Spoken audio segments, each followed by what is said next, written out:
Yes. Yes. Now you should be good. So I made myself an Irish fry. Record time.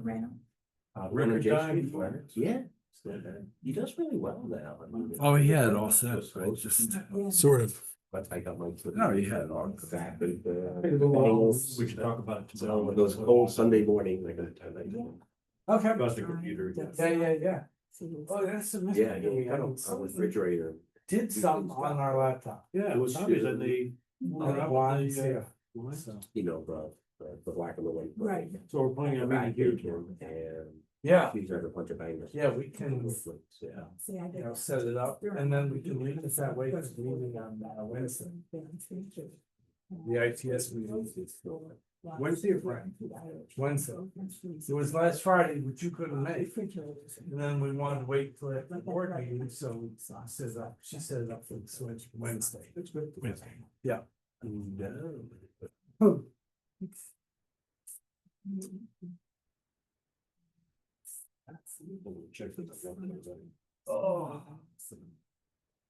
Yeah, 3:30.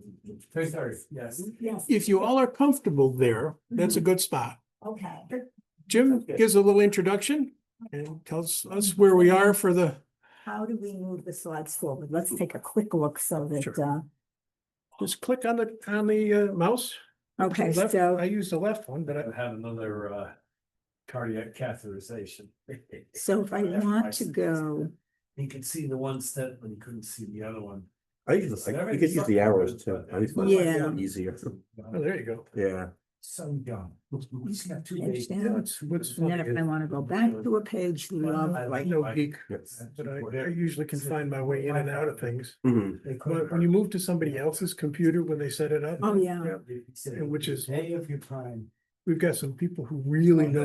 Just a check. yeah, Mhm. And, I said, I'm gonna so go through the the arms. last time we had the folks who It's easier. After were you part of the cross new me, AI then plus it's configuration. painful. It's- And we Dangerous. came in here and somebody had been in Oh. here, we're Oh. trying to renovate Yeah, right. the tech and some other things. Right. And Right. the best thing we can think of is they came in, I mean, is it? they lifted up, they played around with the TV. And they hit something on the computer, Mhm. so nothing was showing on the No, computer. no.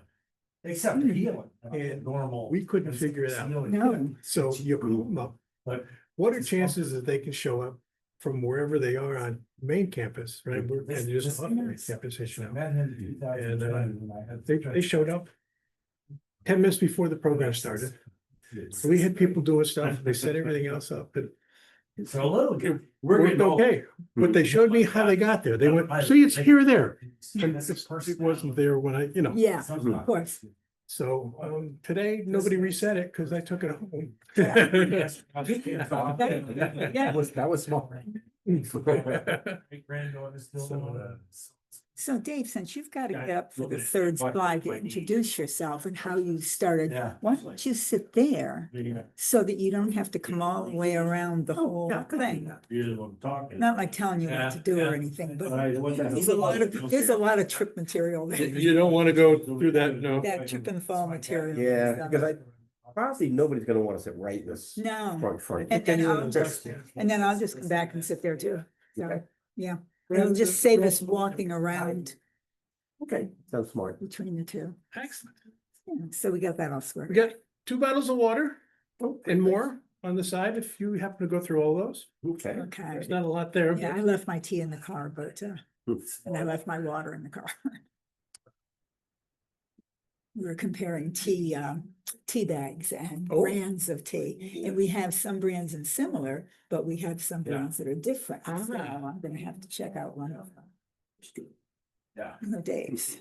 Well, the problem is. Yeah, we're talking about board meetings, we always have so When you much go to out do. in the It's so US, much it's hard to get a good cup of discuss. tea. Yeah, Yeah. well, they give you warm Well, water. I'm not in sure I tea could bag. tell a Yeah. good cup of tea, but I understand that what is out there is I'm bringing. not very special. Americans don't know how to do What it. we can. No, Or coffee drinkers. Oh, yeah. but it's a combination of the kind of tea you use, like Lipton makes me sick. I literally cannot drink it. Yeah. Yeah, drink it. But here, what they do is they turn the tap and fill it out with hot water. And then they hand you a tea bag in this pot, and the pot isn't hot enough, it's boiling water. Where abroad, what they do is they have this huge steaming thing, at least the places I've been. And they pull it forward like they're pulling a pipe, but they're pulling boiling water right into their pot. And that's what brings your cup of tea. We've become cozy Cozy. detective Brit Okay, oh TV yes, shows the lately. Brit Box, oh yes. and Acorn. Yep, You find that, and just watching some of the tea that they do, you know, everything's with tea. everything's a tea. It's either with tea or it's with whiskey, one of the. Well, that's why they're all. I've never in years seen as much drinking around the Brit Box. And they're pretty impressive because then they go out and get in the car and drive away, and it's like, okay, I just, you know, 2 shots or whatever, and I'm. Most of them are ex-cons, anyway, so who's gonna Yeah, buy? exactly. Yeah, even at lunch, I love it. Like, I'll be in a pub and have a couple of drinks. Yeah. And the French do that too, it's fine. Did you ever go to the Patrol Room back in the day when it was open for lunch and with a bar in there? I remember. It was up on the second floor, Yeah. and it's still up there as a restaurant, but Uh-huh. they haven't had a bar in there for probably 2 or 3 decades now, but. Yeah, I remember when they raised the drinking age, like, oh, you can't have. But every campus used to have lots of bars in the good old days, like right before I went to college. It's like, Well, my older brothers used to. Uh-oh. Just like, oh, colleges were out there, bars, right? Like, Oh, I was gonna say, that's not. the drinking age actually was one of the 3 things that killed our bowling alley. We used to have a bowling alley. Oh, yeah, I got my flu shot. I got my Lanes. That didn't bother me. And you go to the campus, and then you both do, there's a pillar just about every 20 feet apart, 18 feet 6 inches in the edge. So you would go bowling, and you would go on lane 1, and the pillar would be right here, so and then you would change, and then the left-handers would have a problem. I've never had They stopped flu shot. giving, Shot. So this was both. back in the old days, they had to And my learn how to swim. Colorado. They had to take 2 courses in individual sports, Yes. and 2 courses in team sports. And the individual sport was always bowling. I know. I took course that once. Did you? I think they, was it up at, It was at this. My wife had it. I know. okay. Up in Gilbert. House building on the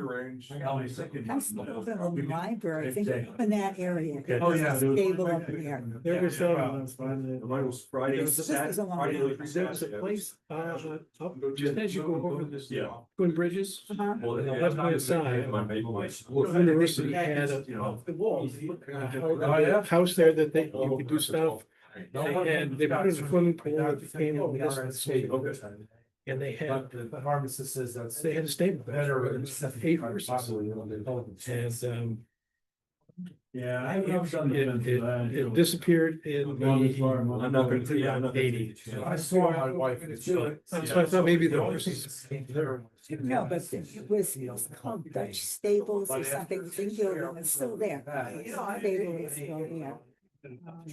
Well, you know, in the old days, I used to bowl. You like to have a group. A lot of people smoked. A lot of people really enjoyed keeping score. And then when it became, when they had no more places, the students didn't really show up to it. And other people who do it, Yeah, that's. you couldn't smoke and you couldn't drink anymore. So, we ended up getting rid of Pneumonia, I had my pneumonia. Can't help you.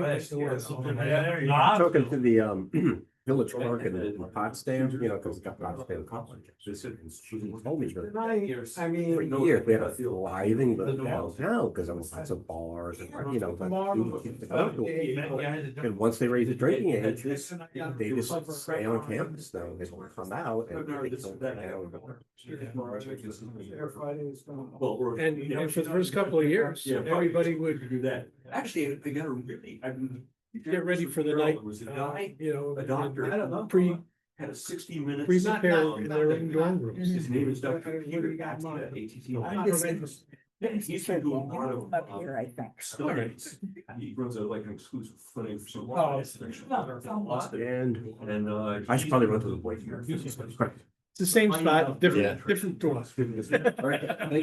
Jay like that, I think. If you fall and break a femur or your hip, you know, within 30% chance you're not gonna live a year. Oh, no, yeah. Whoa. That's Would dangerous. would you want to put it right up That's here? like That's dangerous. a- Yeah. But You wanna put it right here, also maybe? Said there's, what you can. Back here? What you know. I think that's okay. All right, great. When you start to decline, Friday. basically it's 75.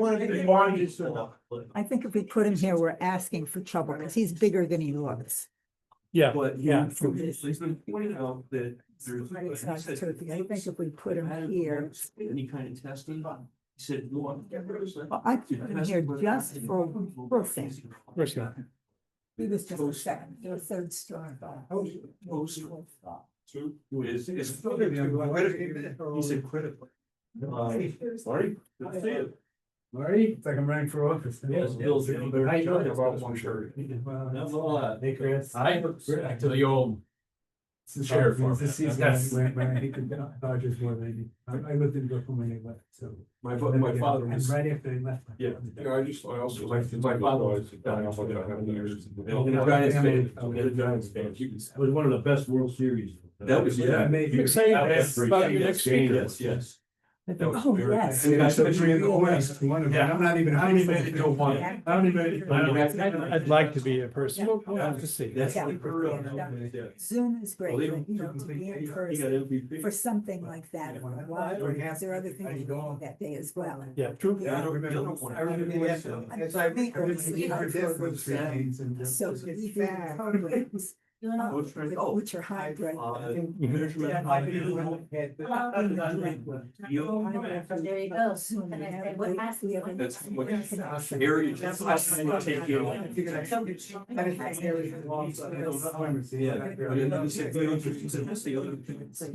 Somebody's internet. And that's is better. closed. That's it, you know. He We've said got you 40 can do slides scan. for presentation. More high I said, dials. "Sure, here it We goes." can go. It's always good to have a great person. When did they close? Before I walked over it. And how much. They went up to a total Zoom. And that was fine, but it just, it's funny. It is. Send out a It's not a stress issue. We're surveys. Ask. Would you like Zoom? Would you like Zoom? Would you like? And it's about stress test. 49.51. That was always. I know we don't, I can't get out of my. I can't, I don't want to do it. I want to do.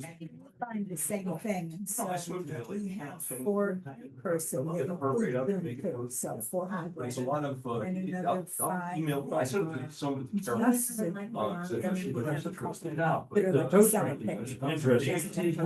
One of our board members was really spearhead for our opening lifelong living institute. Ally. And, last semester, right, we had 3 courses. In person. And this spring, I think we had 70 people total signed up. Yeah. This semester, we had 6 courses, so we had 170 people. And we were able to make use of Garden Society. It's over in Corporate Woods. Oh, okay, sorry, And they take care of all the tech. It's just wonderful. And who knew? They even supply. And then we also. So we're trying to get hybrid in here. It takes Well, the university only rents the space. There's no. College there was funny with the Romanov princess. Yes. On my wife's side of the family. Her grandfather changed the family name from Lowry to Perella. It kind of became more French. For obvious reasons back then. Anyway, My father-in-law was always very suspicious, and why I wanted all this information. There's no money in the family, what do you get from all? But, cause I did some checks with them, so one of the people wrote back to me and said, yes. My great grandfather and my grandfather were brothers.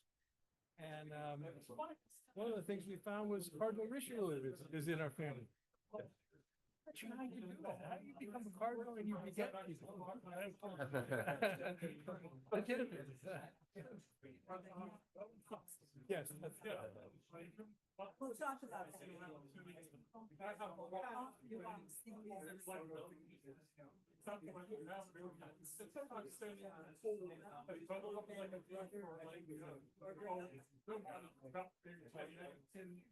My favorite story.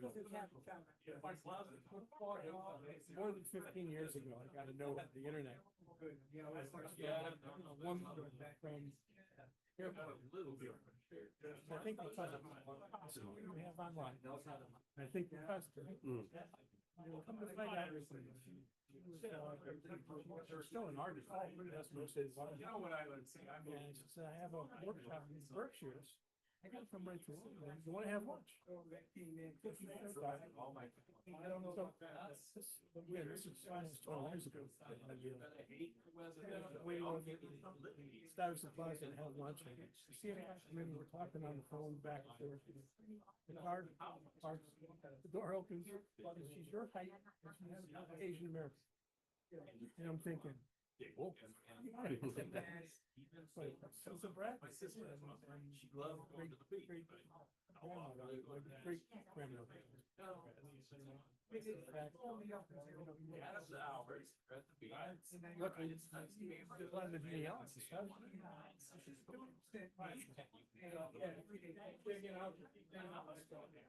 Says, well, I would have something.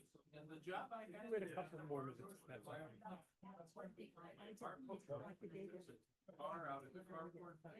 was my ear coming?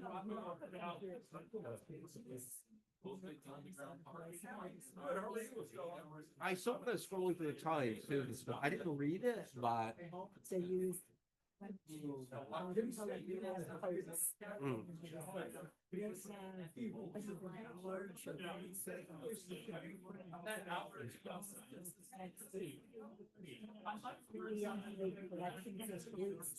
Identified all three.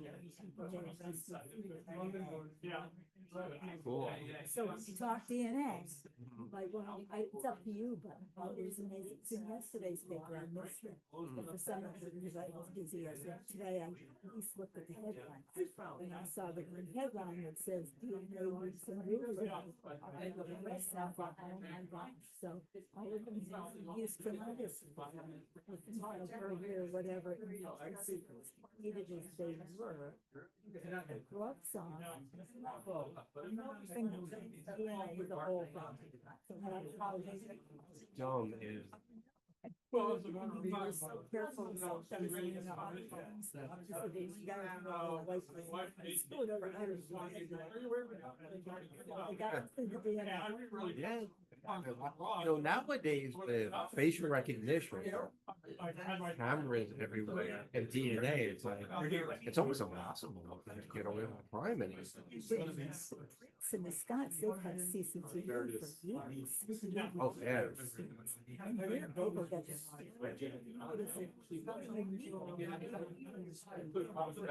Bring cameras also.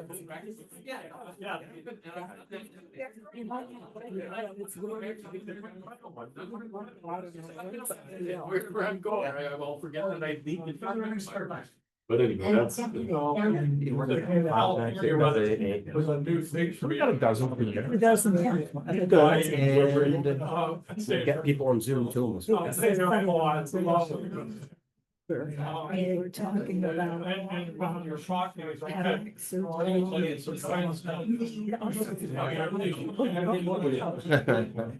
I guess I've got something in common with these people. Cataracts. Well, it's usually, we're gonna have two. So it's 14. Pays the way.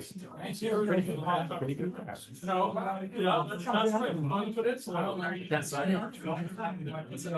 Oh, yeah, so we're. But you know, I was so busy this morning, like doing stuff and getting ready stuff. I just realized I forgot to eat lunch. My stomach just, I mean, I'll be okay. Pop-Tart. I haven't had a Pop-Tart in decades. Started eating them a couple of months ago to treat myself once in a while. I carry them on top. I do have two. Oh, that's a. I'll just either grab something on the way home and just wait. I'll be fine. Yeah. Are you ready? Are. We'll kick this off. So Dave, I'm going to, do you want me to bring you certain numbers? Because I'm gonna do the first two screens, then you're gonna say how you got started. And you want me to bring those three Whenever you're numbers? ready. Either way works. Okay. Yeah. Hey, we're gonna see if we can Good record. afternoon, everybody. Welcome to the Emeritus Center. I'm the president of the Emeritus Center, Jim Van Voorst. Nice to see everybody here on such a wonderful day. And Scott is going to introduce our speakers in a minute, but first, I just want to remind everybody that the Emeritus Center does provide funding to emeriti who are doing active work, research, attending conferences, that type of thing. So if you have that opportunity, please let us know. We'd love to help you out with that. And if some of you have taken some of our ally courses, we're putting those together for the next semester. That's been a very successful endeavor on our part. And we hope that you take a look at that and continue to support it. So Scott, take it away. Thank you, Jim.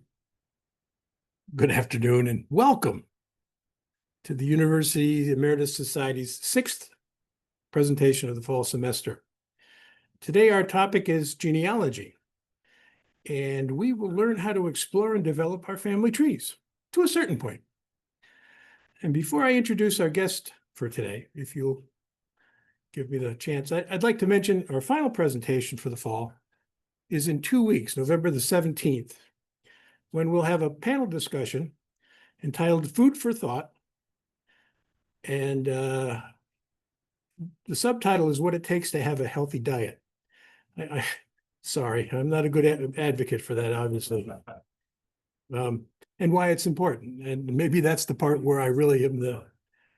Anyway, the moderator will be our good friend Gary Clappel, Professor Emeriti, Department of Biological Sciences and Regenerative Farmer from the Longfield Farm in nearby Knox. On the panel with him will be Chris Kemna from the Northeast Organic Farming Association of New York, who's a UAlbany alum, as well as Michael Ramella, Executive Director of UAS. It'll be enlightening, and based on previous visits from Gary Clappel, it'll be a very active and interactive afternoon. Today, we welcome Gail Breen and David Lowry from the Capital District Genealogical Society. Gail Breen is president and co-chair of the program committee for the Capital District Genealogical Society. Genealogy and family history have been an integral part of Gail's life since she was a child, but it wasn't until she became a young adult that she started to actively research her family. And as a person who's gotten the bug, it probably got you pretty good, huh? Gail has used a number of tools in her research over the years, both online and through visits to churches, cemeteries, and municipal offices. Although not formally trained as a genealogist, she has attended many in-person and online workshops and maintains her own library containing books, as well as subscriptions to various genealogical organizations. Gail has a bachelor's degree in sociology and anthropology and a master's degree in social work management from UAlbany. David is co-chair of the program committee and also serves on its board of directors. David has been researching his family tree for over 30 years and has published articles in the New England Historic Genealogical Register and the New York Biographical and Genealogical Society researcher. He's a former archives and records management specialist at the New York State Archives, an adjunct professor at UAlbany, where he earned his master's degree in public history. And thank you very much. I got a lot of my stuff out of the archives. There are a few handouts available today, 2 types of family tree templates, a standard 5-generation tree, and what I found to be a very interesting fan-shaped family tree that shows how much our heritages come from families other than what we know from our parents' surnames.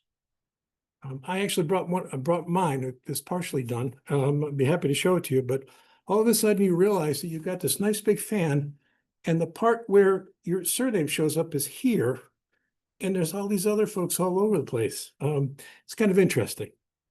Anyway, there's also an exercise that may be fun for you all over the holidays. It's called feathering the turkey. And there's the turkey. He's turned in the wrong direction. Well, Poor turkey. he saw a bigger turkey right next to him. That's the problem. It seems like a wonderful means to encourage the gathering relatives this holiday season to get some favorite familial memories out on the table. I ask that we hold questions until the end of the presentation, unless you folks would want to change that. But enough of me. Let's welcome Gail and David. I'm going to try one thing that I should have tried before. Let's see if this works. I want to put it on slide 3. Yeah, I can't get, there it is.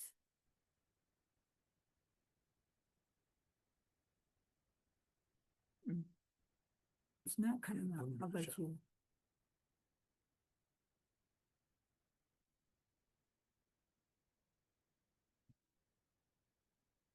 If we can, it's not the end of the world.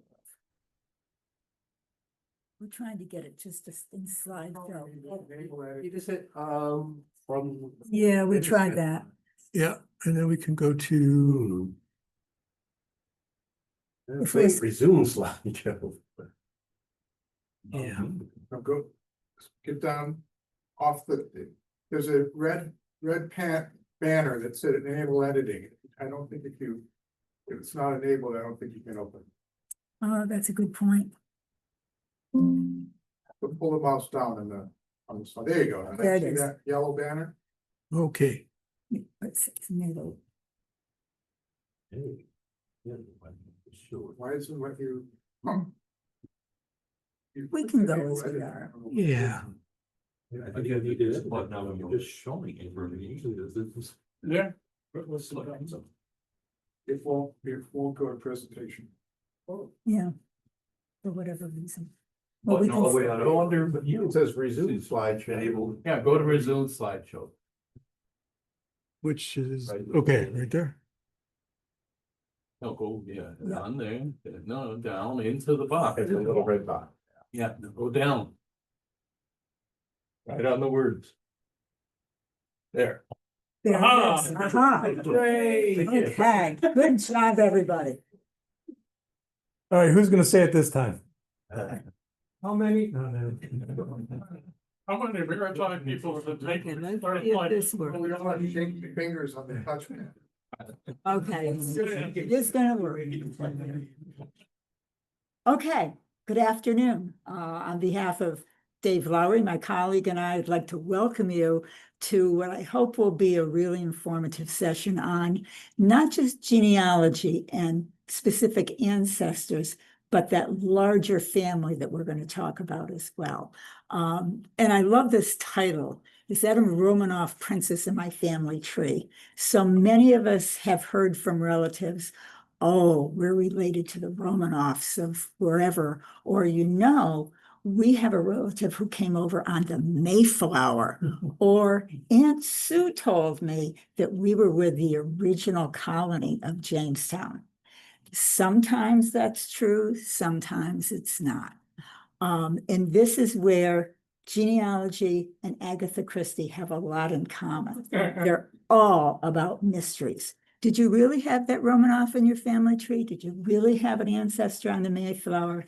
I have a mystery that wasn't quite as compelling to follow up on it, but I did eventually. And that is, I learned from my mother's brother, Freddie, is a young, maybe a 10 or a 12-year-old, that one of their uncles took off with $500 from another family member and was never heard from again.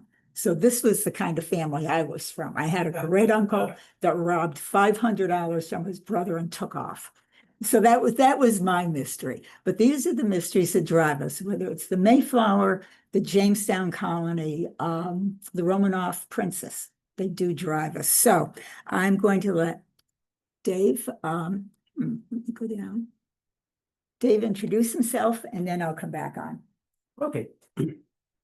Yeah, so a lot of genealogists have stories about how they got started, how they got hooked. Mine's one of the more common ones. What is, I always loved history. As you've heard, I have a master's in history. Still love history, very big into it.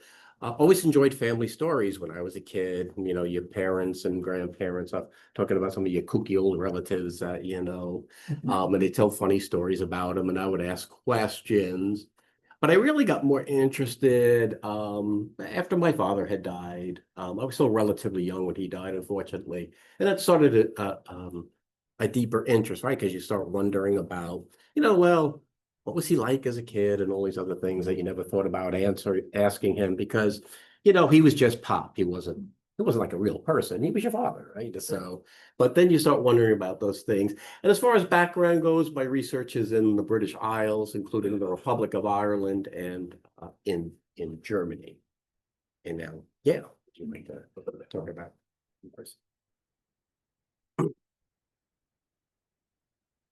So where did I get started? I come from a family, both my mother's side and my father's side, who are tellers of interesting stories. And neither of them and their families ever let the truth get in the way of a good story. Mark Twain says that. The Irish say that, but many of us do it, including me. And I try when I write family history that if it might not be the total truth, I try to include the word possibly or probably or maybe, and that's to give that relative a hint that maybe it's true, maybe it's not. But when I was a 16 and I was a junior in high school, and I think there are a lot of people of a similar age group, in Regents in high school, in order to get a Regents diploma, you had to take 3 years of math, 3 years of science, and 3 years of a language. So by the time I was going into my junior year, I would have 3 years of math. I would have 3 years of science. I got to the point where I hated Latin, just didn't like Latin at all.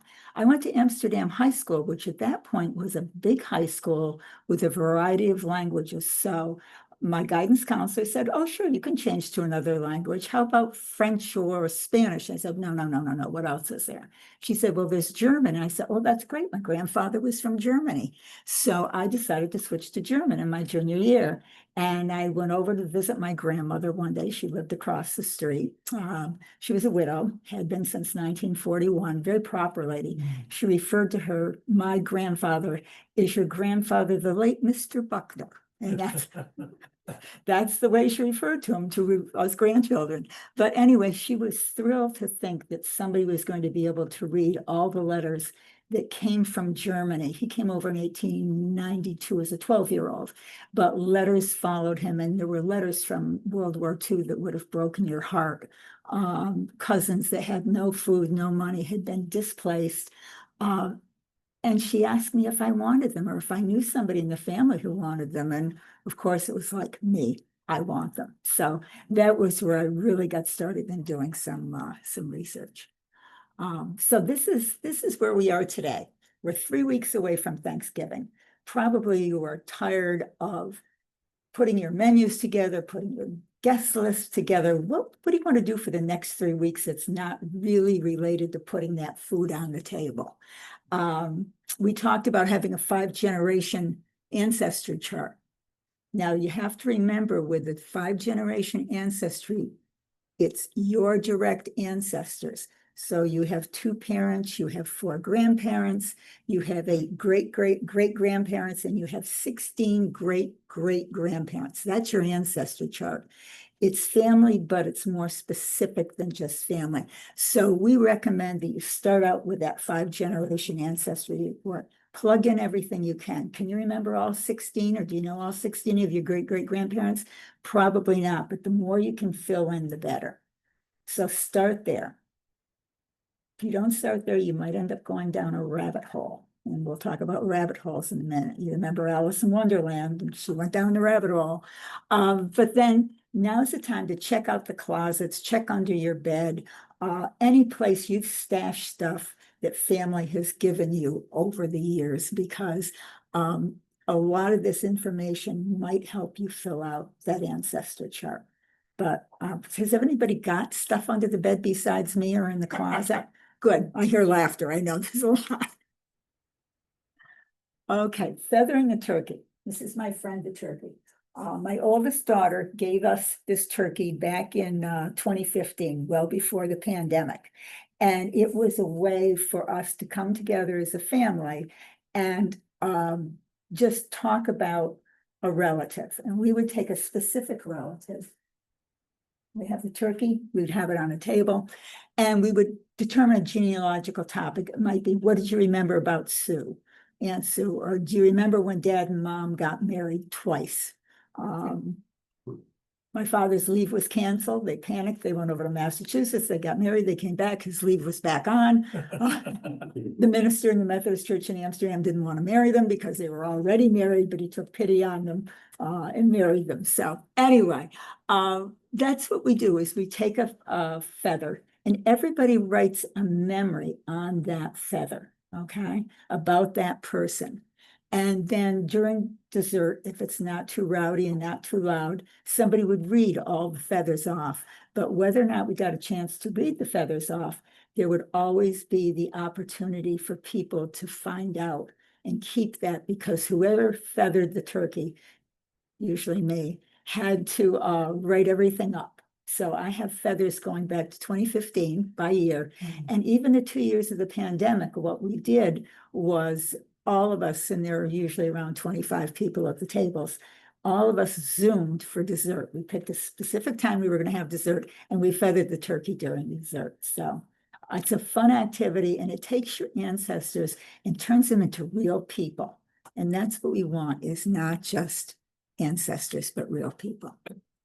So again, here's my turkey. I believe there are directions in the back, aren't there? Okay, super. So the directions in the back.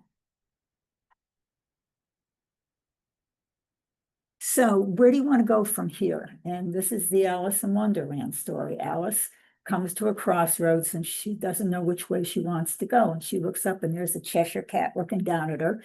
And she says to the Cheshire cat, well, which road should I take? And Alice said, and the Cheshire cat said, well, where do you want to go? And Alice said, I don't know. And so he said, it really doesn't matter what path you want to take. So it's very important to figure out what you want to get started on first. Otherwise, you're like a magpie with something shiny. You're here, you're there, you're everywhere, or even worse, you're down a rabbit hole somewhere, just like what happened to Alice. So, as the Cheshire cat said to Alice, if you don't know where you want to go, it doesn't matter what road you take. So you have a plan. And by a plan, I mean, you really need to stay focused, at least at the beginning. Some of the things that I've done over the years, and probably many of you have, road trips to family homesteads and cemeteries. My generation, most of us went to cemeteries with our parents and our grandparents, Memorial Day weekend specifically. And I've always loved cemeteries as a result. My husband's family is a little different. They never went to cemeteries. And I remember trying to get my mother-in-law to go to a cemetery in Syracuse where her relatives were. She did not go to that cemetery. She let me take pictures and show her pictures, would not go to the cemetery. So we're all different, but cemeteries are a wealth of information. Interviews with relatives, especially the older ones. And one of the mistakes I made at the beginning was I didn't write things down.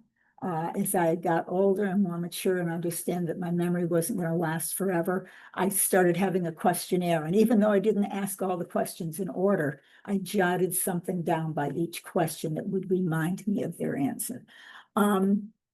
Interviews with family, friends, fan club, family, friends, associates, and neighbors. It's amazing what you can learn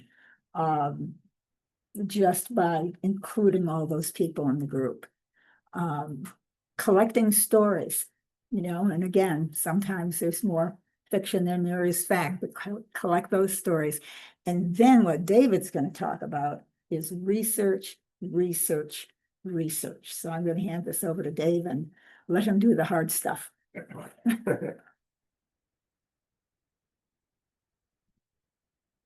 All righty, let's see. So what's online? The reason why we asked this question is, of course, nowadays, most people do a lot of their research online. When I first started back in the old days of the 1990s, it was still a lot of, you know, writing away to that archives, getting a copy of the record, recording it, and then figuring out where to go from there. But nowadays, there's tons and tons online. We'll talk about a little later. There's still some importance of doing on-site research. So what is online? Well, lots of databases, okay? A lot of information from various records are put into databases. Now, sometimes the databases are linked to original records. Sometimes they're not. It'll just give you some basic information about what was in that record. Indexing, sometimes you'll just find indexes to records. I'm going to talk a little bit about a lot of the free indexes they have on Ancestry.com. Publications, lots of publications online.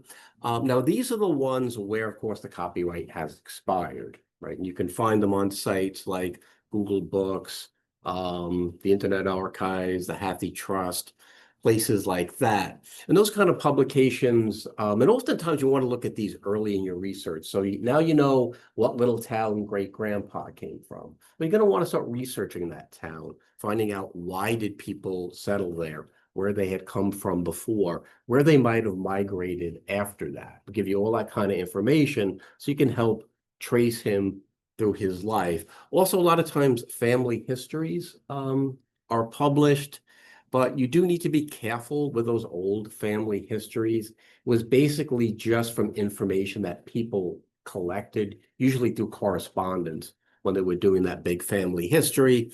Some people got things right, some people got things wrong. There's no sourcing, no citations. You need to be careful. Transcriptions of older records. A lot of times you can find those online. Very helpful, but also be careful because since we're human, when transcriptions are made, oftentimes they may be error. People have trouble with the old handwriting. That name that they thought they had right, they actually had it wrong. Okay, that's importance of looking at the original record. And family trees. On a lot of these websites that I'm going to talk about in a few minutes, lots of family trees. Be very, very careful. There are lots of very bad genealogists out there. And when you look at those trees, they can take you down the wrong road. Matter of fact, somebody we serve with on the board of the Genealogical Society, he's a professional. We chat sometimes. And one of the big things he has to do now is convince clients that the reason why you're stuck in your research is you're depending upon a family tree with bad information in it. So first he's got to persuade them that, no, this family tree you're looking at is wrong. And this is why you got stuck. Okay. But most importantly, of course, are original records. Well, for you researchers out there, right, you know this. Original records is always going to be, you're going to want to look at those primary sources where there's nobody else interpreting it in between for you, right? So you're just going to, that's where you're going to get the best information. Although Gail and I are going to talk later about how even original records can have mistakes in them. And we'll talk about why that is. So those are things that are online. So where do you find this stuff online? Okay. So first, let's talk about the types of records. The first two here, you can see the census. And now, of course, lots of countries have censuses, but I'm just going to focus on the U.S. here, since we're all Americans. So the U.S. Census, right now, what's available for the U.S. Census is from 1790 to 1950. A new census is released every 72 years. Now, there are some people who are trying to push that up to 100 because people are living longer for privacy reasons, which I do understand. But as a genealogist, I still disagree. I'm like, no, it's got to be every 72 years. So in 2032, the 1960 census will be released. And then there are the vital records, the birth, death, and marriage records. Oh, I just want to tell you one thing. The 1890 census, most of it's gone. It was destroyed in a fire. So unfortunately, you don't have the 1890 census. Just important to know when you're starting. Now, vital records, which are the birth, death, and marriage records. Now, genealogists call these first two the go-to records. Those are the ones you're really going to focus on first. And when you're doing your genealogy research, you always want to start with the most recent and work your way back, right? So if you know that, okay, grandpa was born in 1948, that means he'll appear in the 1950 census. Start with the 1950 census, then go back to 40, 30, and just trace it all the way back. Same thing with vital records. You want to start off with the death record, then the marriage record, then the birth record. And always look at these records too, even though, okay, you knew grandpa well, you knew a lot about his life story, but still get those records. Sometimes they have some useful and surprising information in them that's going to help your research as you go along. Now, what kind of content do these records have? Well, they do change over time. The U.S. Census from 1790 to 1840 only listed the heads of the household, and everybody else was tabulated in columns. So it might say males from 0 to 10, 1 or 2. Starting in 1850, they started recording every single name of every single person in the country. And then in 1880, they finally started recording the relationship to the head of household. Before that, you were basically taking an educated guess. Well, there is this guy and a woman about his age below him, probably his wife, then all these young people, probably their kids. But since it doesn't specifically say, you still want to look for other records. Okay, so let's find a marriage record. Is this really his wife? Maybe it's his unmarried sister who's helping him take care of the kids because his wife recently died.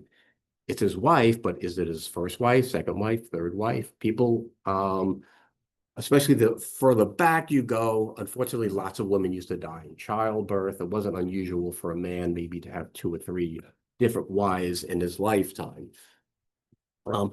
These are really great. So probate, which of course is a settlement of estates, with things like wills. These are great records. Other court records too, basic civil and even criminal records. Matter of fact, I have one line in my family. These really poor folks. They don't show up in a lot of records, but the one reason I was able to learn something about them is, well, they were criminals. And so literally the only records some of these people showed up with are in the court records, prison records, newspaper accounts, things like that. So they can be very, very useful. Land records, so things like your deeds and your maps. And the deeds can help you do, first, simple things where you can place your ancestor in a certain place and a certain time. Sometimes deeds do actually record relationships. One kind of deed that we genealogists really love, sometimes we call them those love and affection deeds, because it will say something like, I, Jacob Jones, do in consideration of love and affection for my son, basically give him these 50 acres of land. And then the land descriptions will give you names of the abutters. That means the land that abutted his. And sometimes those are going to be relatives. And also you want to look at things like who witnessed that deed, right? They may be friends, neighbors, people like that. So they can be very useful too. Immigration and naturalization records can be very useful. And again, the more recent ones, once you got past 1900, they would give a ton of information. Like say your passenger ship records. So when they got here, they had to let you know, okay, who were they living with, exactly where, and who were they living with when they left the old country, say they were leaving Germany. And okay, exactly where are you settling and what is your relationship to the person you're going to be, living with at first. So it gives you a ton of really good information. Earlier ones might just say, yes, so-and-so came from Germany on this ship on such and such a date. They don't give you a lot of information. So again, time period with these records could depend upon how much information you're going to get. Military records, very useful as well. Oftentimes they would record a person's exact birthplace, their age, things like that. I have one military record that was very useful because this kid joined when he was 18. Now, back in the 19th century, the age of majority was 21. So he had to get dad's approval, his guardian. So I found the record in his service records that said when he enlisted, I give permission to my son, and then he signed his name. And so that was direct evidence of that relationship. I had inferred the relationship, but I didn't have any real proof until I found that military record. Religious records, especially with things like births, deaths, and marriages, very important because a lot of these vital records, and I should have mentioned this before, a lot of those civil records weren't created in large parts of this country until the early 20th century, right? Especially consistently. So then you have to rely on, and hopefully, what your ancestors' religion may have been, what church they attended, and things like your baptismal records. They kept records, of course, for the marriages, burial and death records, and other kind of, depending upon the religion. If you're Catholic, you're lucky because there are 7 sacraments. So you usually can find a lot of records for your ancestors. Newspapers. What's great, of course, about the newspapers today, tons of them are online, and they're all full text indexed. So now the indexing, of course, it's not always perfect, but you can find a lot of really good information, things like obituaries. Okay, I can't find my great-great-grandfather's death record, but if there's an obituary, that could give you a lot of information about who he was related to, where he was born. Sometimes it might list the parents' names, things like that. So very useful records, newspapers. And also a lot of times you just find out little interesting or fun little facts about them, especially in the local newspapers. Mr. and Mrs. Jonathan Smith came to visit their daughter and blah, blah, blah, things like that. You can pick that up. City directories, very useful. Again, city directories also tell you exactly where a person lived. They might give you the occupation. They might give you the name of the company he worked for or she worked for. Usually he back then, though, of course. And all sorts of miscellaneous little records you may not think about. The Masons were big in this country, right, throughout a large part of history. I found my relatives and they had become Masons and these Masonic Hall records. Sometimes you find things like employment records and just tons of little things you may not think about. They show up in. Okay, so those are types of records. Now, where to find them? Now, this is just a very, very short list of useful websites. These are really, I think, the real biggies that most genealogists will use. Now, familysearch.com, I've got a whole slide for that, so I'm going to kind of skip over that. Now, ancestry.com, we've probably all heard of that, right? And they're very well known too for their DNA, which we'll talk about in a little while. But Ancestry, of course, it is a pay site. Now, like I mentioned before, they do have a lot of free, what they call index databases.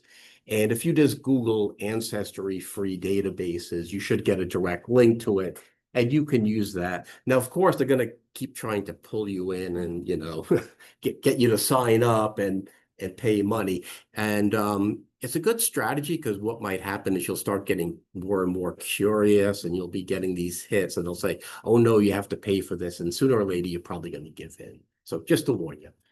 And they've got billions and billions and billions of records. Now, what you're paying for in Ancestry is they're all indexed. So you could literally just go to the landing page, put in a little information about your ancestor, and boom, you'll suddenly get dozens and dozens and sometimes hundreds of records for that person, depending upon how common their name is. Now, if you're unfortunate enough to have a John Smith in your line, you're really going to have to try to sort through and figure out which John Smith is yours by looking at all sorts of different identifiers besides his name. MyHeritage.com, very much like Ancestry.com, but don't repeat this, not as good. So not quite as good. They don't have quite as much. And they also do have a DNA, and I'll talk about that a little bit more. They do have DNA like Ancestry does. Find My Past is an example of one that's focused on one basic area. So Find My Past, if you have the British Isles, including the Republic of Ireland, that's almost a must. Really great site for that. But then there are other sites that focus on other areas of the world too that you can look for. Genealogybank.com is great for newspapers. That's what they're famous for, especially older newspapers going back to the 18th and the 19th century. There is another site called newspapers.com that is similar, but they're more recent, more late 19th and into the 20th century. One thing I should have mentioned with Ancestry.com, they actually own newspapers.com, and they also own another site called Fold3, which has the military records, tons of military records. So now with Ancestry, if you had the full subscription for Ancestry, it is very pricey. I think I'm paying for like $450 a year, because it's giving me access to everything. But they do have different levels. Like I said, you do have the free stuff, but then you might just get one for the US, which is, maybe 150, 200. And then they have the world one, and then they have the full one, which includes newspapers.com and Fold3. So it all depends upon how hooked you get and how much money you want to spend. I belong actually to a lot of these sites, so I don't even want to think about what I'm spending in subscriptions every year. Then the last two you can see are Find a Grave and Billion Graves. Now, these are cemetery records, tombstones. Basically, they're like Find a Grave is basically crowdsourced. People go out, they take pictures of the tombstone, they record the basic information, and it goes up on the website. Find a Grave actually has an interesting backstory to it. It actually did not start out as a genealogy site. It started out as a site to tell you where famous people were buried, right? So if you're a big Elvis Presley fan, they'll tell you exactly, here's where Elvis is buried, or this person or that person. But then genealogists started figuring out, hey, this could be good for us. And they started going out and just taking pictures of all the gravestones and putting them up. And you can find a lot of really good stuff on there. Now, sometimes people put extra genealogical information in there, what they call a memorial. Again, sometimes the information is good, sometimes not so good. So again, you have to take it with a grain of salt and do further research just to see whether this person got it right. Billion Graves, now, Find a Grave is completely free. Billion Graves, you do have to pay. And I can't remember what the subscription is. So if you find something on Billion Graves and you look at it, you'll see it's blurred out, like the picture of the tombstone is blurred out, and you have to pay for it to reveal it. Now, Find a Grave, much better for the United States. Billion Graves is good for Europe.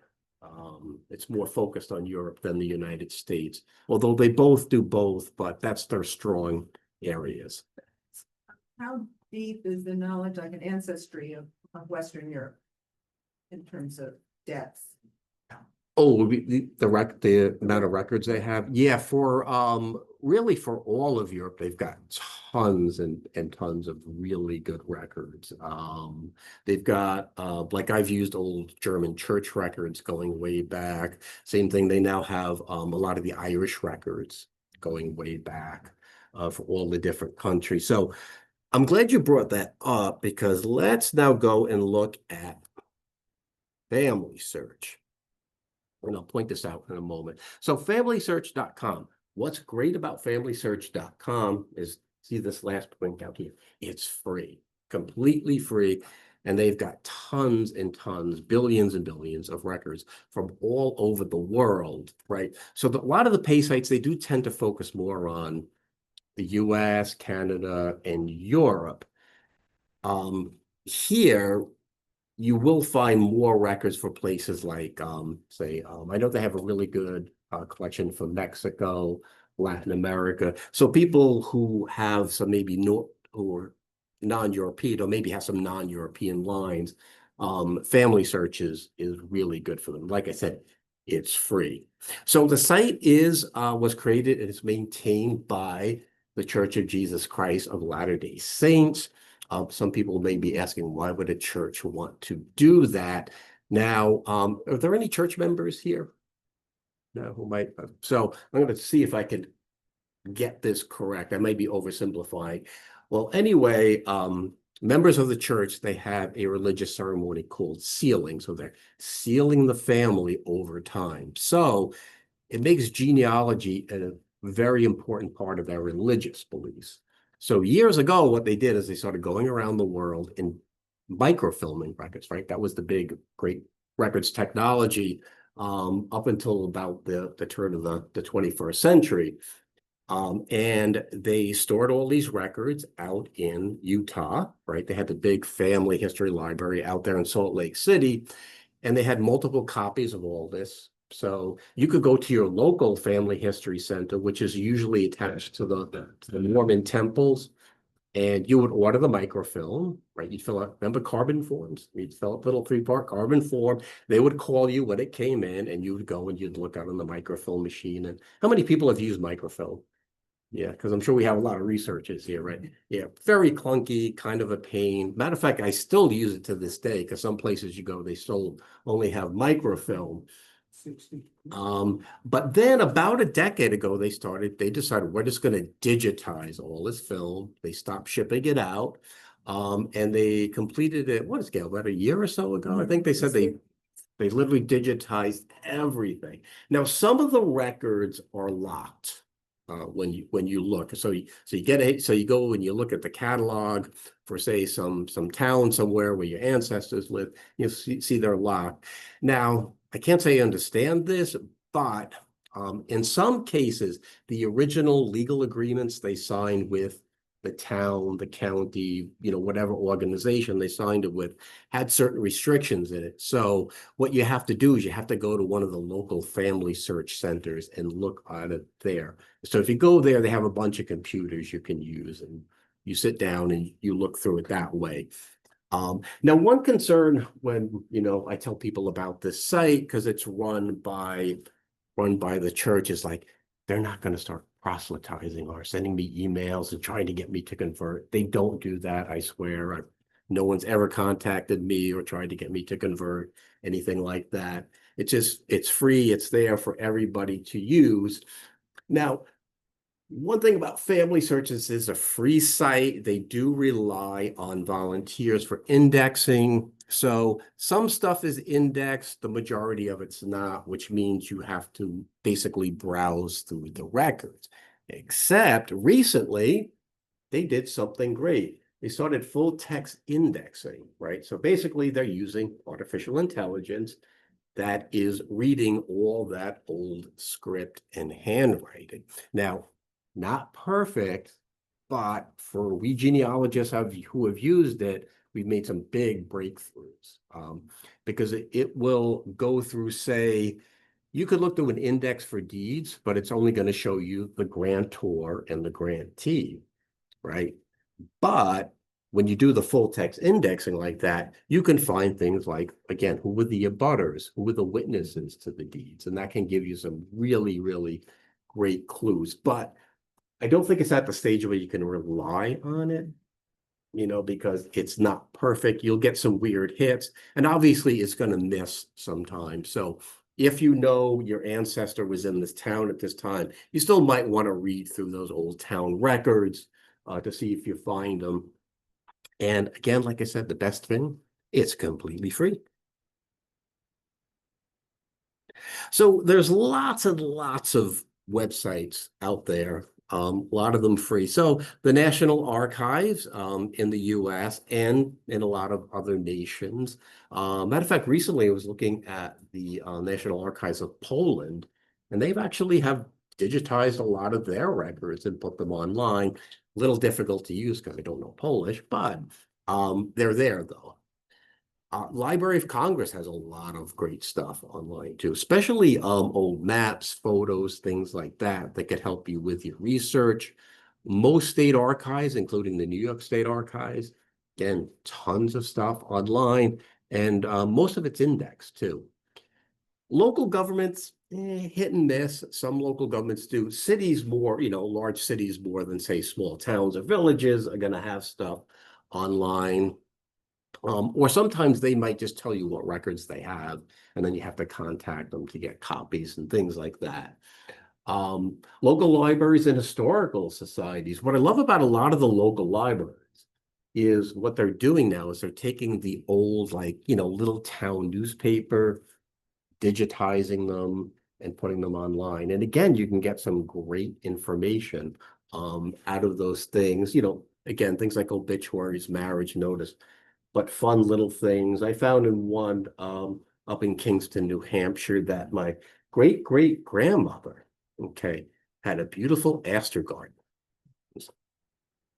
Just, fun little things like that that you find out about your ancestors. Now I know she loved gardening. Again, I mentioned these before, but Google Books, the Internet Archives, the Hattie or Hattie. I've heard this pronounced like 20 different ways. I'm not 100% sure. I just say Happy Trust. And again, that's all free. And there's lots of volunteer sites out there, right? So a lot of, I found some good information.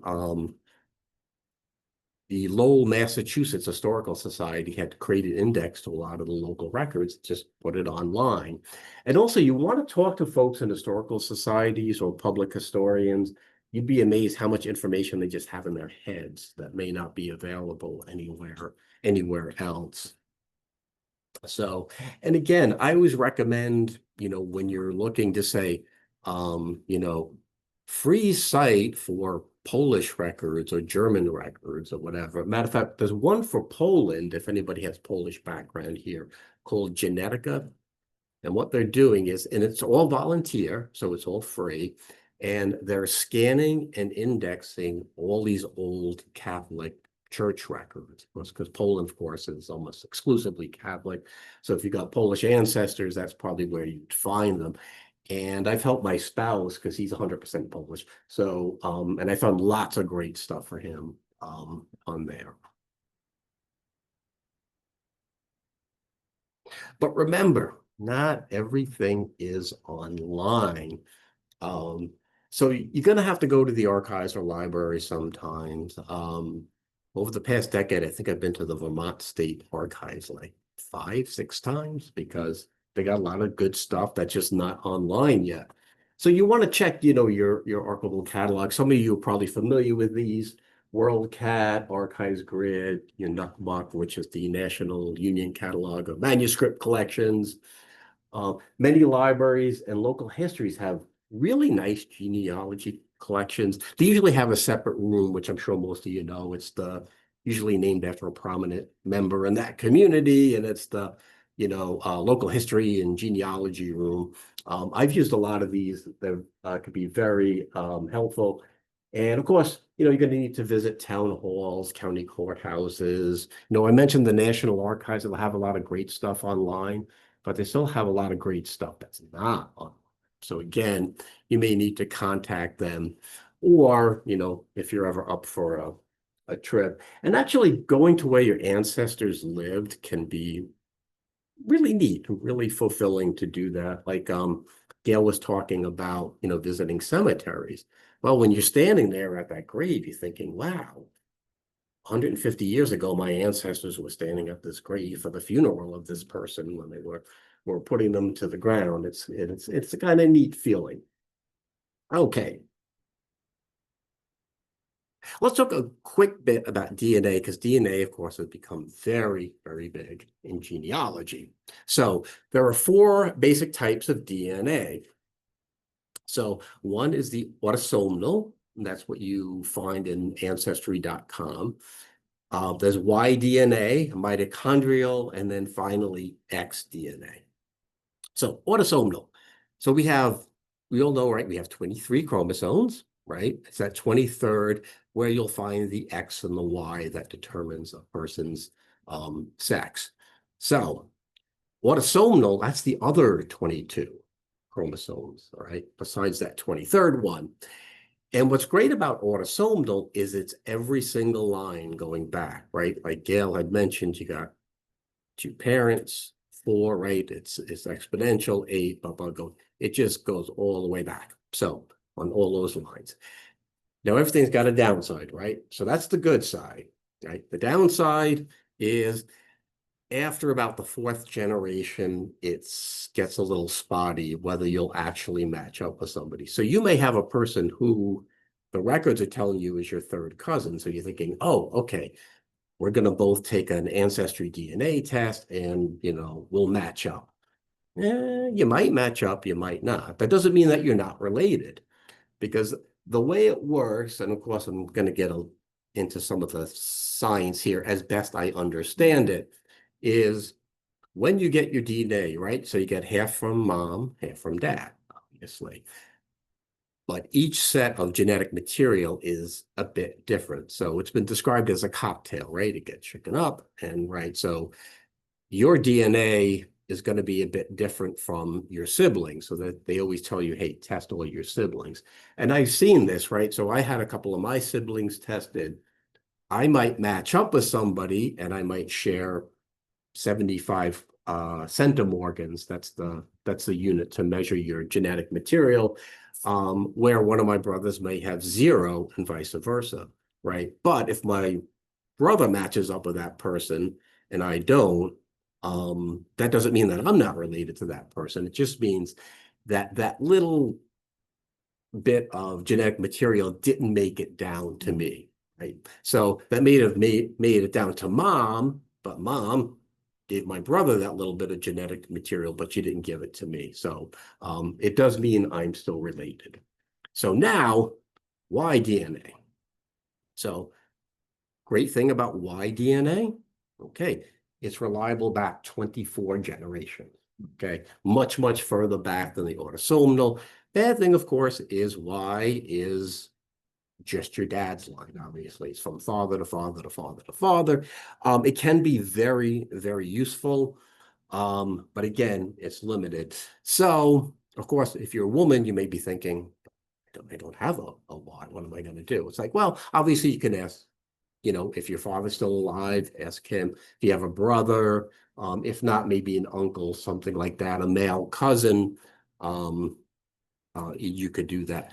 Mitochondrial DNA. So we all have mitochondrial DNA, okay? But only females pass it down.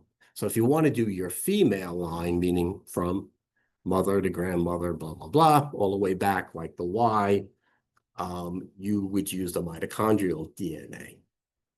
So, however, the thing about mitochondrial DNA is it's very stable. So usually how you match up with folks is you have similar mutations. Since mitochondrial could go 600 years without mutating, sometimes it could be limited. So you might match up with somebody and they'll tell you, hey, this person's a very close match to you. Well, that very close match could be 600 years ago, because that was the last time that mitochondrial DNA mutated. Now, the really interesting thing about that is you could go all the way back to what scientists call mitochondrial Eve. So it will just go way, way, way back to essentially the beginning of the human race. X-DNA. So We all have X chromosomes. See, this is where the guys are lucky. They could take any one of these tests. Females, of course, can only take 3 out of the 4. So we all have at least one X DNA. If you're female, of course, you've got 2. Most. So you can follow that back. Now, the thing is, the inheritance pattern with that can be very difficult to follow because, okay, so I'm looking at, I got dad's X, yeah, so if you're female, dad gave me an X DNA. So you go up and it's like, okay, so I can go from dad's mom, but not to dad's dad. And then once I'm there. So whenever I use X DNA, I always got to get out my reference manual and look at the inheritance patterns. It can get very confusing. But just something to warn folks with DNA. Has anybody here done a DNA test? Some of us. A lot of people will find out things maybe they didn't want to know when they take DNA tests. So think about it before you do it. I definitely did find a few things I was a little surprised at with my Y DNA. No, my father was my father, but this was going further back in time. But some people do find out that, oh, dad's not really my dad, or, the woman who I thought was my great-great-granddad wasn't my great-great-granddad. And some people get very upset about it. Matter of fact, I went to a training one time with one of the leaders in DNA research, and he says, he's had clients when he informs them of this stuff. Now, we call this a non-paternity event. That's a polite way of saying that. Well, you can figure it out. But he said he's had people curse at him, threaten him, hang up on him. Because people get very angry. They don't want to think that, great-great-grandma had an affair, or something like that.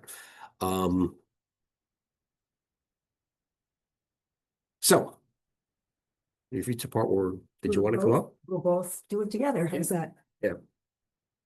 Okay, why don't you start with the census? And if it's official, it must be right. Yeah. Well, a lot of times it will be right, but sometimes it can be wrong. Now, what I always point out to people is you have to always think of this in very human terms. Okay, so it's 1850, and the census taker comes up to your ancestor's door and starts asking questions.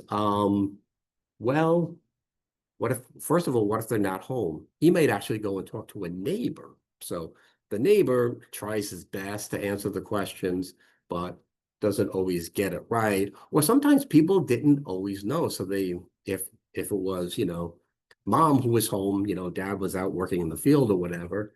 Okay, where was your husband born? I think it was Indiana. Well, actually, it was Illinois, right? Because people didn't always know this. Matter of fact, one of my Irish ancestors, this was on his World War I registration card. It said, birthday. You know what he wrote in? Well, somebody, I think, wrote it in for him. I don't think he was literate. I don't know, but I'll write home and check. Because a lot of people, especially poor folks, they didn't always know their birthdays. I mean, and people years ago didn't make as big a deal out of birthdays. They didn't care as much as, you hear people that, oh, it's my birthday week. It's like, no, you have a birthday. It's just one day. But yeah, did you have any other things you wanted to add? I was going to, well, I can add one thing about the census, and that's my husband's great-great-grandfather was an Irish immigrant. And he came to this country with a young bride. They had 5 children here, and then she died with the 5th child, who was a direct ancestor of my husband. He remarried 5 years later, and I knew her name. I knew her father's and mother's name. This was in Syracuse. She appeared in the census twice. She appeared and it was a block away from each other. The census was taken the same day, but her father and mother said she lived there. She answered the door at the house with her new husband and all her stepchildren and said, I'm married and I live here. So, it's the census and it's official, but sometimes there are mistakes. But let me tell you about my Uncle Freddie. He was the one who, when I was probably 10 or 12 years old, and he was a great storyteller. My Uncle Freddie's brother, my mother's brother, Freddie, and we had a terrible thing that we used to say about him, which I won't say. And that's a caveat for you. When you're telling stories, if somebody is alive, think twice about telling that story because people can be hurt. And you say it jokingly, it may not be taken that way. So you have to be really careful with living relatives. Anyway, my Uncle Freddie said that, well, you may not know it, children, but my uncle, your mother's uncle, was supposed to go to the bank with his brother's $500, but he never went to the bank. Instead, Delbert ran off and nobody ever heard from him again. So I accepted this story for a long, long time. And 5 or 6 years ago, I thought there's got to be a way to find Delbert Rockwell. There just has to be. But I couldn't find him anywhere in New York State. And I started looking at other records, like military records. And I found that he was in Casa Condra, California. He was alive. He was well. He was living in a retirement home for retired soldiers. This was in, I want to say it was 1930, maybe 1940. But anyway, I was so excited that I'd found Delbert that the next time I had breakfast with my cousins, because they would come up once a year and all the cousins would get together and have breakfast. And I said to David Rockwell, Uncle Freddie's son, David, you're never going to believe this, but I found Delbert. And he said, what do you mean you found Delbert? Delbert was never missing. I said, what do you mean Delbert was never missing? He said, that story my father told you about Delbert taking that $500 and running off, that's not true. His brother George gave him $500 because he wanted to move west and had no money. And they were in contact all their lives through letters. You know, that was my Uncle Freddie. He was a great storyteller and he never let the truth get in the way of a good story, which is our last line. But Dave, do you want to say anything about the way we spell our names? I have a story if you don't. Yeah, well, there's some general advice, too, is like, just think about where your ancestors may have come from. So a good example is Germany, right? So if you're German and your name is Brown, well, if you go back to the old country, it was probably Braun, right? Miller was Mueller, things like that. But you can find things by doing that. So with my spouse's Polish ancestors, I knew he had his grandfather was named John, right? John Gavel was his name. Couldn't find anything in the immigration record. So he said, well, he's from Poland. So instead of putting in John, I put in Jan, and boom, he popped right up. So you always do, spellings that are a little bit different. Like with my name, people love to stick an E in there all the time. And some Lowrys do spell it with an E. I always tease them and tell them they're spelling it wrong. It's superfluous. You don't need it. The Y makes the E sound, but yeah. But you do have to be careful when you're doing searches, just try different variations and you'll get different results. And I have a German example to give you. My grandfather came, as I said, from Germany when he was 12. And the family name is Buchner, B-U-C-H-N-E-R, with the little umlauts. Well, he came over and he was too old to serve in World War I, but he started his own painting and decorating business. And on the side of his truck, we have one picture that says Frank Buchner, Painting and Decorating. And then all of a sudden in the 1930s, it became Frank Buchner and Sons Painting and Decorating. Things were so horrible in Germany in the mid-30s. He did not want to be associated with that. So he changed his name for the census. He changed the name of his business. He never changed the name legally. And in 1940, they went back to Buchner with an umlaut. But people changed their names back and forth as it suited them for perfectly valid reasons, and yet maybe never actually formally changed the spelling of their name. So that's my German story. Yeah. Just a quick mention too, because this is a popular misconception that Yes. genealogists call the Ellis Island myth. Nobody changed your ancestor's name at Ellis Island. They would do that themselves, oftentimes because people mispronounce their names. Sometimes they wanted to anglicize their name because, well, we're Americans now, so we want something more American sounding. Things like that. But people had papers when they came, and that's where the clerks at Ellis Island copied your name down. They never said, "Oh, I'm going to change the spelling of your name now because you're here."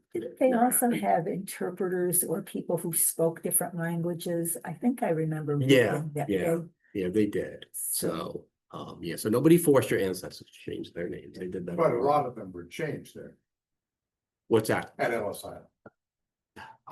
No, well, if the person asked to have it changed, they may have, but the clerks did not, and would never do that themselves, yeah. Because like I said, they had their papers, when they came And over.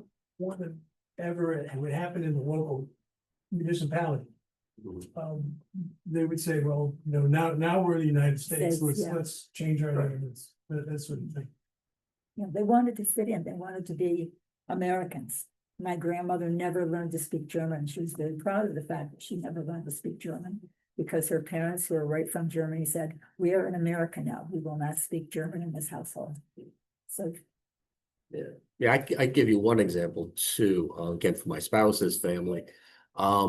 His mother's name was Violin, but that wasn't the original name. When they came over here, it was this long Polish word that meant violin. Nobody knew how to pronounce it Okay. properly. And I think they just got tired of it after a while, and they literally went to court, told the judge, "We just want to change our name to violin because no one can pronounce it." So things like that did happen. And like I said, if somebody's name was constantly mispronounced, some people would just say, "Oh God, I guess that's our name now," because that's the way everybody pronounces it. So, I think we've got one slide left, oh, see. I think. Yeah, Oh. we'll keep it all together. Why don't you start? Yeah, well, like Gail said before, I wasn't always either the best person of keeping my files straight, but I do now. I have both paper files and computer files. I think most genealogists do. Okay, and the writing of the family stories, it is so important to, maybe our children and grandchildren aren't really interested in being a genealogist, but one of the ways to get that interest started is to have family stories, because they will live beyond you, they'll live beyond me. So I just think family stories are very important. Yeah, and that's why I like to write for journals too, because it kind of forces me to record all this information. And it also gets it out there too for other people to use. If there's some long lost cousin out there or something and comes across there. And they're fun. My husband's great-great-grandfather who came from Ireland, and it was quite a story all the way along, but I did a 5-part story on him, and I started each story with a limerick about him. And it was a real learning experience for me to learn to write limericks. I mean, we all have heard some nice You limericks. kept them clean, right? Oh, yes, definitely kept them clean, although I know a number that my husband told me years ago that are not clean. Or maybe a little iffy, but anyway, it's so important to have those stories for your kids and your grandchildren. So all I can say is this going to become a lifelong addiction for you? If you're like Dave and me, it probably is. And there are worse addictions to have. Yeah, and it's yeah, this one's a fun one to have. So Yeah, so, and I think that's it. questions. Thank you. Are there any phone book digitized? They do actually, I have seen phone books on Ancestry. So they started using this kind of as a replacement for the city directories as time went on, because fewer and fewer people use the city directories, they just use the phone book. So yeah, you can find those. Let's go to the back. How do you get the copies of vital records for like New York State or probate and court records? Where would be the best place to go about getting? So for vital records, do not go to New York State directly. It could take 2 to 3 years to get the record. Hopefully, do you know the municipality where the events happened? Yes. Okay, yeah, contact like the town clerk, city clerk, wherever it happened. Usually you can get those in a couple of weeks.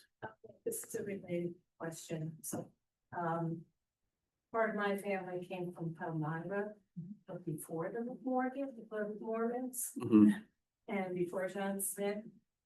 So it seems like anything I get from there, they're like, well, you have to pay, you have to go through the Mormon church out of Palmyra. Is that what you suggestions on? For official government records, you should not have to. Yeah, I mean, there should be, a town clerk there who could fill that request for you. Okay. Yeah. And as far as the probate records in New York State, you'd go to the county surrogates court. Yeah. Or if you want to pay Ancestry a lot of money, you can look on that. Although Family Search does have probate records too. So you might want to check their catalog for whatever area. Go right to their library. Yes. And it's all those. Yeah. I haven't been able. Yeah, many other states are much more open with records than New York, especially vital records. I remember when I was with the New York State Archives for years, we were trying to convince the health department, just please transfer the older ones to us and we'll make them accessible. But I think they make too much money and they don't want to. We have two more questions, the lady in the back and then this gentleman here. I'd just like to mention that in New York State, county historians are also a tremendous source of information. Yes, they are. Yeah, I've worked with county historians before and they're very good. Seem to know everyone and everywhere, so. Yes. Good point, Right. thank you. This gentleman? Hi, so story from actually before my wife and I got married. We've now been married for 54 years, so let's go back a ways. One of the things that she told me about that she and I both thought this was a mythology, that their ancestors on that side of the family had come over on the Mayflower. And they were descended from, I guess it'd be William Bradford was the first name. At any rate, Nancy and I just always like to share. Turns out that one of her cousins, had wanted to get into the DAR. And in order to get into the DAR, they had to be able to show the ancestry. Now, this was more than 50 years ago, so I have no idea what tools they were able to use. But what she did apparently was enough to convince the DAR that in fact she and in fact all of that side of the family were descended from William Bradford. So much so she was so pleased by this that they named their son Bradford. And a number of years ago, this is probably 20, 30 years ago, we were visiting them, and Brad, who also lives in the same city as the cousin does, that's when she had mentioned that this was because why wasn't he Bradley or just Brad? He was Bradford, and she explained this. And I had seen the family tree that she was able to create, and I noted that among the other names on the tree, and I swear this is valid, was Wrestling with God Brewster. And so I turned to Shelley and said, okay, so if we weren't related to Bradford, but to the Brewsters, were you just going to name him Brewster? Or even worse, you're going to name him Wrestling with God? But I really don't know what the tools were that they used, but it was good enough to convince the DAR that they really were descended from them. And yeah, thank you for bringing that up too, because the DAR website now, they have all those old applications. So if you have ancestry that goes, back far enough to the Revolution, you can actually look there and see if some cousin years ago applied to the DAR or the Sons of the American Revolution, the SIR, and you might find your whole family history documented right there. But again, double check it though. Yes. Because even those organizations can make mistakes too. Oh, of course. So, of course, we're from the Capital District Genealogical Society. So got to put a plug in. So if you're starting off in genealogy and becoming more interested, we really are a great organization to join. It's only $30 a year. We have monthly presentations. And we do some special events like we have a research day where you can walk in and sit down with one of us and we can help you with your genealogy. And if you're just getting started, and we're also very friendly, helpful people. So if you contact us and say, hey, hey, Dave, Gail, you did this presentation, I'm just starting out. Could you give me a little advice on this? We'll be happy to help you. And like I said, a lot of our presentations give you a lot of good information, and it's a nice social organization too. We have a picnic every year. People come out, we have a lot of fun, so. And in the back, we have a few applications for membership. So all you have to do is pick up one on your way out. $30 by check, $33 if you want to go online. Either way, even if you don't become a member right away, the way we do our programs, and you can see them by going to cdgsny.org. If you are a member, once the program is announced, and right now it's been announced for the New York State Archives in person and by Zoom. If you're a member for the first 2 weeks, you get to register before anybody else. But then after that, anyone can register. So you can still register, you just can't register in the first 2 weeks. If you're a member, you get to then see that presentation over and over again if you have things you want to check, because you're a member. It's behind a member only part of our website. But anyway, there are applications on the way out. We'd love to see some new members coming in. And if you join right now, not only do you get the last 2 months of this year, but you get next year. So you're really joining for 2026, but you're getting a bargain for 2025 as well. That's my sales pitch. If you go down to the New York State Library, Mhm. will you still see some brethren there from the society? On the 15th of November, Well, we also have I think you mean the volunteers at the Yeah, library? yes, Yeah, yes. yeah. There's, and I apologize. Yes, we have volunteers at least once a week in the library who can sit you down at a computer and help you find your way through what you're looking for. And to go back to the membership, not only can you register early for these presentations, but you get 4 newsletters a year, which give you an overview of all the presenters coming up. And they give you articles written by people like Dave or me or somebody who's really, really famous about their ancestors. So it's an interesting newsletter. Yeah, it's very good. So, yeah, I think you get a real lot for $30 a year. Yeah. Really do. I've done DNA, but it's all through Ancestry. Mhm. Where do you go to get the other ones? Oh, that's an excellent question. Come to think of it, I probably should have put a slide in about that. Yeah. So why DNA, you would go to this family tree DNA, Okay. it's called, and they have various levels. So you'd probably want to start off with the 37 marker one, which is maybe $120 or something like that. Yeah, the autosomal is a lot cheaper. I think because a lot more people do it, so they could do it more cheaply now. And let's see, and the mitochondrial too is family tree DNA. And X ones, some of the sites sort of throw the X in for free. Like nobody actually does an X test, but in some sites, if you take the autosomal, they'll throw that in. There's also some third-party free DNA sites. There's a very well-known one called GEDCOM. .com, and you can upload your DNA there, right? So you can download it from Ancestry of these other sites, upload it to there. They do have some advanced tools that cost money. It's like $10 a month if you want to use a more advanced thing.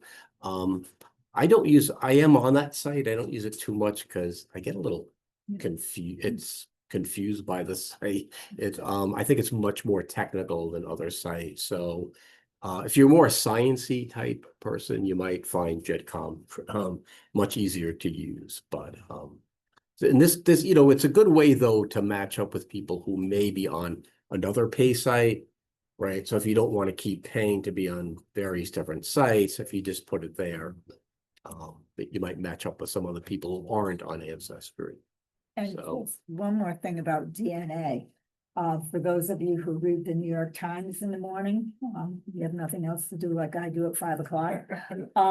There was an article this morning, it was actually in yesterday's paper too, that the 3 thieves that they arrested Yeah. in the Louvre were all because of the DNA match. They got sloppy, they left their DNA, and the French have a much greater DNA criminal base than we do. We have something called CODIS.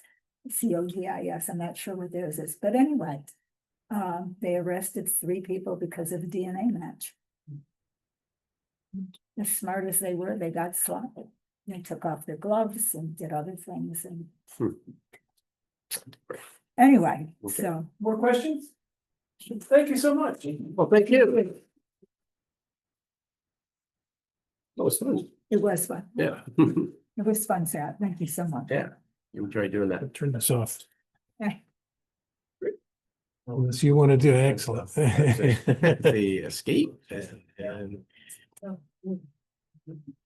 She really likes it.